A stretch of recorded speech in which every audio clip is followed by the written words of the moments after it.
Hey, you guys, more information on what's going on with Mariah Carey and her family tragedy. Now, if you guys don't know, Mariah Carey's mother and sister died tragically on the same day. However, there was a lot of speculation into how she actually died. It's no secret.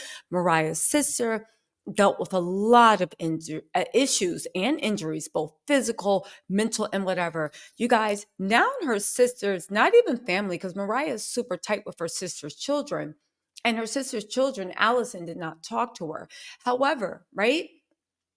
It's become exclusive from, I guess, her sister's friend, boyfriend, whatever, that she had one dying wish. Mariah was told her sister was dying last month, but never reached out. A call would have meant so much, pals say. Now, listen, as we get into this is heavy and it sounds super, super cold blooded. But Mariah Carey actually is an exercise in who are we to judge what another person's been through when it comes to forgiveness? And also, when you look at it about generational curses. Now, I know this is a complicated issue. I know there's two sides to every story, but let's just tell you what Allison's people are saying. Side note, I will say this, genetics is something. Mariah's children, Monroe and Morocco, the boy and girl, the twins, look just like her sister. They could actually be her sister's kids. Anyway, they said Mariah never tried to contact her older sister in her final days, even after she was told a month ago that she was dying. They said within the same day, Mariah's sister and her mother both passed away. Now, Mariah did say she was heartbroken by the news. She did say she was heartbroken over the news of her mom. And then she said, oh, yeah, and tragically enough, Allison's gone too. However, Allison's longtime friend and caretaker, David Baker, has alleged Mariah never made any effort to reach out to her sister, even in her dying days. He said Allison spoke often in her last days about being abandoned by Mariah, even asking whether Mariah would even come to her funeral. David, I guess this is her boyfriend, caretaker, whatever, said Allison was unhappy that her baby sister had cut off contact with her. She talked about it frequently. She wondered if Mariah or any of her relatives would come to her funeral. He went on to say, I'm told that a memorial service is planned for a future date, but as of yet, nothing. He said, no, Mariah never tried to contact Allison, even after she was told a month ago she was passing away. A phone call, or better still, a video call would have meant so much to Allison, but it never came. And now Mariah is heartbroken by the loss of her mother and her ex sister. That callous rejection added more hurt to Allison's pain. They said David is one of Allison's only friends for the past 9 years and tried to support her as she dealt with drug addiction, homelessness, health invasions, including having the HIV, being HIV positive. He revealed she had been receiving hospice care for the past 3 weeks after developing problems with her internal organs. In a touching tribute shared with the U.S. Sun, Allison's friend David said, beneath the tough exterior, Allison was a highly intelligent, warm, and sensitive person. I've known her for 9 years, and as her friend and in recent months, her caregiver, I will miss her greatly. Now, here's the thing. Allison actually spoke to The Sun. You guys should know that The Sun actually pays for interviews about her traumatic childhood in which she claimed she was taken to a terrifying satanic ceremonies by a close family member and blankly abused. She said, this place is still there. I could show you exactly where it is. Then terrible things would happen, things that a child would never see. I was blankly abused. They told me that if I didn't do what they told me, or if I told them what was going on, they would harm Mariah. At the time, her brother Morgan confirmed he had been taken to an occult group as a child, but declined to comment further. So there is some truth to this. The only person we can point the finger at is Mariah's mom, but then again, they said family member. They said Allison was struggling to survive on food stamps. She said she didn't want any money from her famous sister, just a chance at having a relationship again. Said, I wouldn't be begging her for money or clothes or food. It just hasn't been my experience that she would help me with those things. And that's not what I want Mariah to bring to the table. What would I want to tell her? Well, simple. Mariah, I know that you've gone through some tremendous amount of pain and difficulty. I know sometimes you feel as though what you're remembering didn't really happen, you know?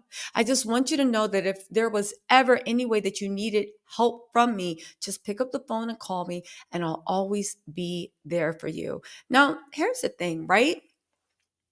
Mariah wrote a book. Um, it was really good, actually.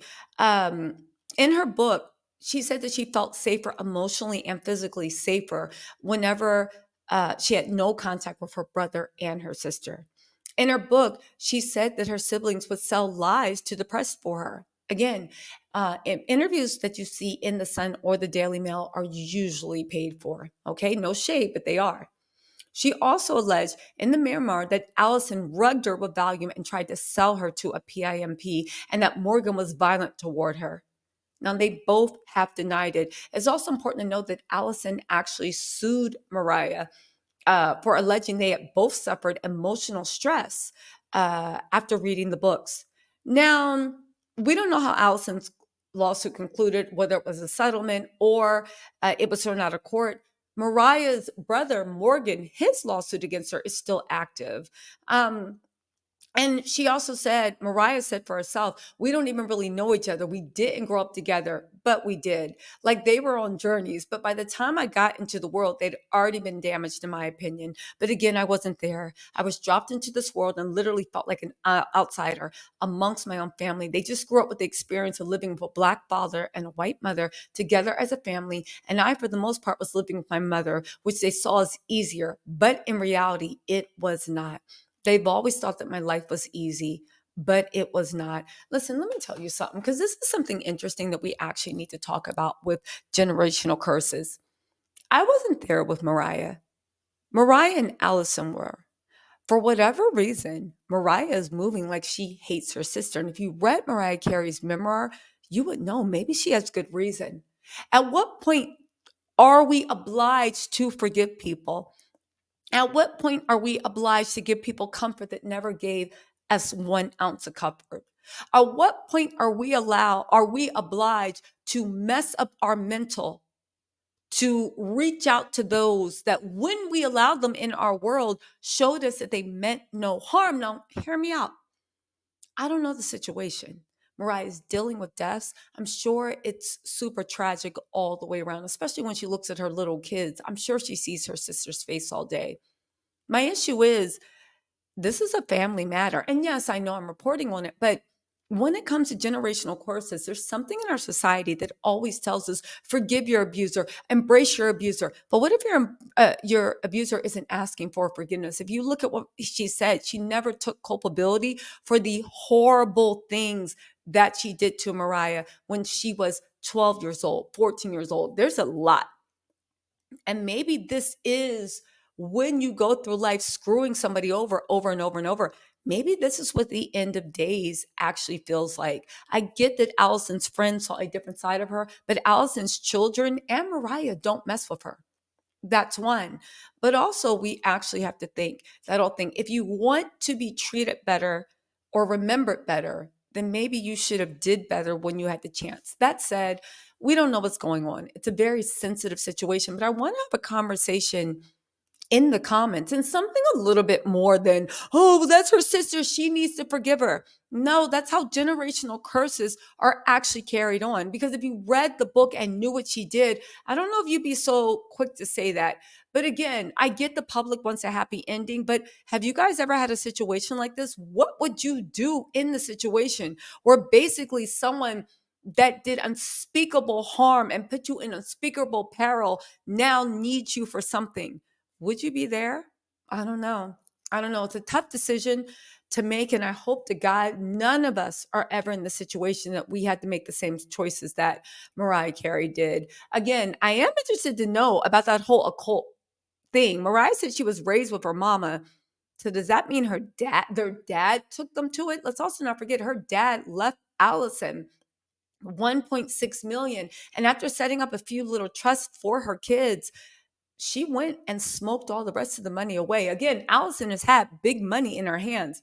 Anyway, y'all, I'm going to be following this. I want to get to the bottom of this, but let me know what you think about that whole generational curses and when is it appropriate to offer forgiveness and if you actually ever have to.